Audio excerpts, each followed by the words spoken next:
مۆندیالی رووسیا گەرموگوڕی بازرگانی خسۆتە هەموو شوێنێکەوە خاوەنی ئەم بارە هەر فریای ئەوە ئەکەوێت پێداویستی بۆ بارەکەی بێنێت حکوومەتەکەی ڤلادیمیر پۆتین بۆ ئەم مۆندیالە بەردەوام لە برەوداندا بوون بە ژێرخانی ئابووری و بەرهێنانی دیکەش لە پێناو ڕاکێشانی ئەم مۆندیالە بۆ وڵاتەکەیان. من بەردەوامەوە دەڵێم بژانەوەیکی ئابووری خستۆتە نێو هەندێک کارداری بەڵام بۆ ماوەیەکی کوردەم رووسیا پێویستی بە گۆڕانکاری ڕیشەیی ئابووری هەیە. هەوادارانی ئەو تیپانەی یاری دەکەن لە بارەکاندا کۆدەدنەوە هەندێران ئاهەن دەگێڕن و شادن بە بردنەوەی تیپەکانیان بەرمیلە بیرەکان لە مۆسکۆوە زوو تەواو دەبن جامی جیهانی بژانەوەی ئابووریان لەو شارانە گەرمتر کردووە کە یاریەکانیان تیا دەکرێت.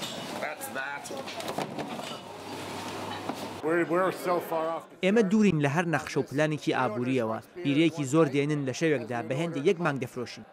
گەڕەکی بەردەم گۆڕەپانی سوور بووەتە شوێنی ئاهەنگێران لە خواری شەقامەکەش وێزگەی بازاری GUM کە بەسەر کرێملیندا دەڕوانێت هەمووشۆ و مشتری بە ڕێژەی لە 180 زیادی کردووە لە چاومانجی ڕابردوو ئەوەش ڕای بەڕێوەبەرەکەی بوو.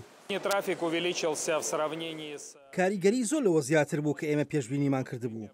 ئەوەش وای لێکردین دڵخۆش بین. حکوومەتی رووسیا ئاواتەخوازە دەرهاوێشتەی ئابووری جامی جیهانی کاریگەری هەبێت بۆ ئەو داروخانە ئابووری بەهۆی سزاکان و دابەزینی نرخینە و دروست بووە بەڵام شارەزایان دەڵێن پێویستە سەرەتا قەرەبووی ئەوە بکاتەوە کە نزیکەی 12.6 میلیارد دلاری بۆ خۆ ئامادەکردن بۆ بۆنی جامی جیهانی سەرف کردووە لە دروستکردنی یاریگای نوێ لە هەندێک شار و هەروەها ژێرخانی ئابووری بواری گواستنەوە و نیشتەجێ بوون بەپێی پێشبینیەکانی ئاژانسی ڕیتینگز سەرڕای هاتنی زۆری گەشتیاران بە بۆنی یاریەکانی جامی جیهانەوە